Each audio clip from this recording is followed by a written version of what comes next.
البرنامج الثقافي من القاهرة. النجم أحمد راتب، جحا وحواديته، تأليف أحمد القصبي، أشعار وألحان أحمد الدمنهوري. هو أنت معانا طبعا، عايش ويانا طبعا، شايفنا سمعنا مال حاسس بوجعنا.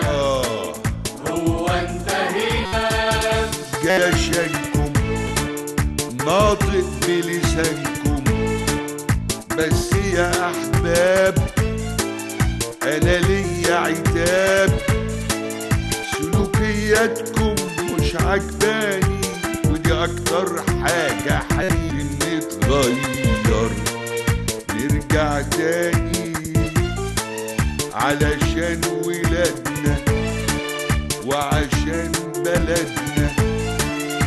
فهمني ولا إخراج أميرة الدسوقي. أقول من تاني؟ يا للروعة، مكان ساحر وجميل، الأضواء والزينات في كل مكان، في الشوارع والبيوت والشرفات والمقاهي، وعلى أسطح البيوت، على السيارات والأتوبيسات والدراجات النارية، زينات ملونة حمراء وخضراء وصفراء وزرقاء، تشكل لوحة فنية رائعة وساحرة. مكان رائع. أين أنا؟ جحا جحا، يا إلهي، من أين يأتي هذا الصوت الساحر؟ أنا خلفك يا جحا. يا للروعة، لم أرى في حياتي امرأة بهذا الحسن والجمال. أنت حورية من حوريات الجنة، من سحرت. أنا من صنعت كل هذه الزينة. هل أعجبتك يا جحا؟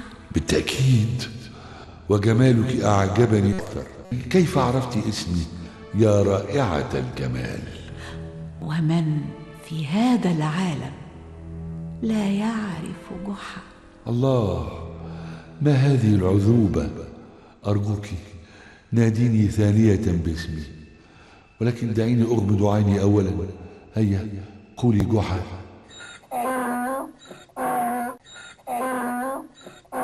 حمار المزعج مرة أخرى، صوته الأجش أيقظني من حلم رائع. زينة ملونة مبهجة صنعتها فتاة في غاية الجمال. عليك اللعنة يا حماري.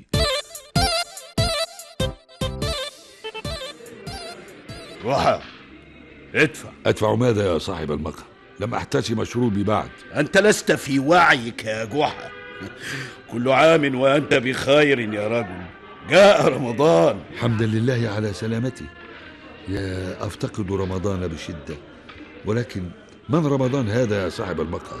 ولدك جحا، لا تختبر صبري. شهر رمضان يا رجل، ونريد أن نعلق زينة رمضان في شارعنا. أعشق زينة رمضان. فلوس كبير، وبجواره الأوراق الملونة والخيوط الممتدة بين البيوت، وعلى واجهات النوافذ والشرفات، والمزينة بأقمشة الخيامية. أوراق ملونة وأقمشة خيامية. كان هذا في الماضي يا جحا.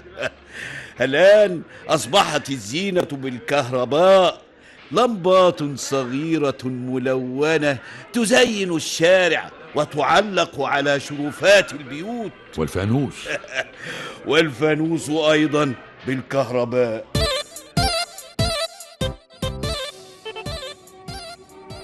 اسمع يا جحا يا جاري العزيز، باعتباري المسؤول عن تعليق زينة رمضان هذا العام، وبعد دراستي للشارع جيدا ودراسة الأوضاع المعيشية لسكانه، فإني أطرح عليك خيارين طرحتهما على كل سكان الشارع. وما هما يا جاري العزيز الدقيق البيروقراطي؟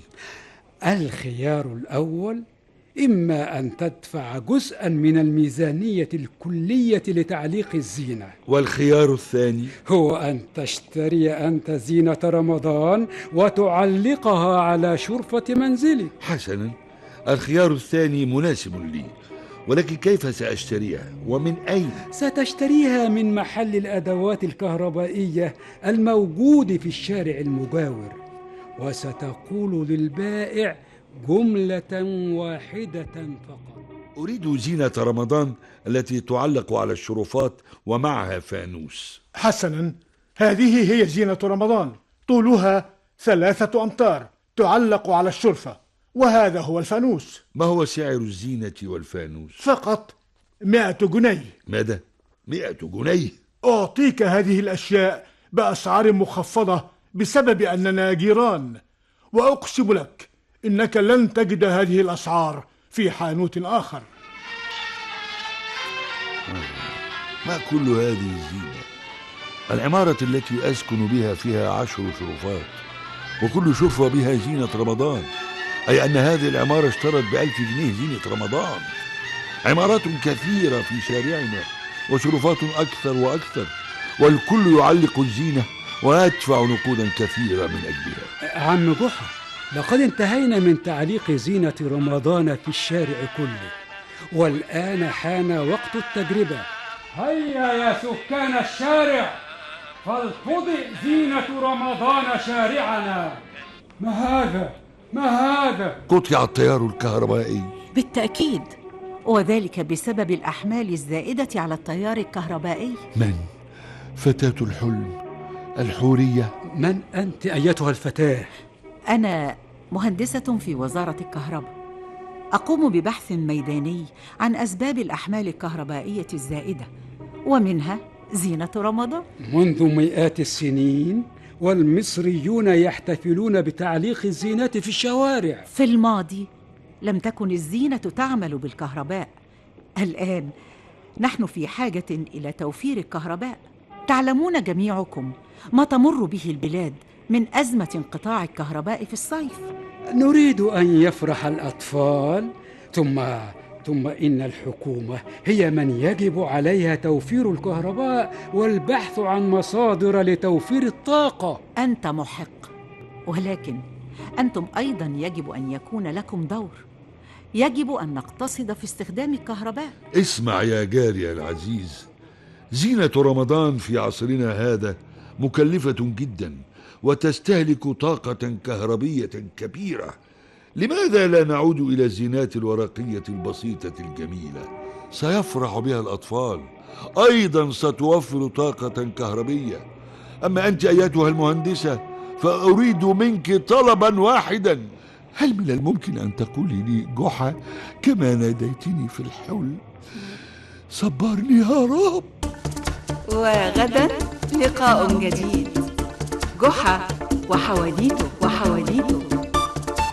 هندسة صوتية سيد زكريا. المخرج المنفذ ياسر زهدي.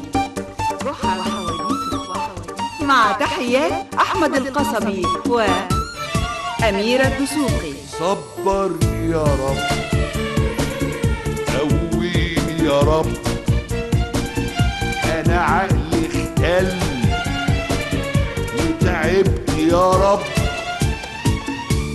يرحم زمان وناس زمان واخلاق زمان،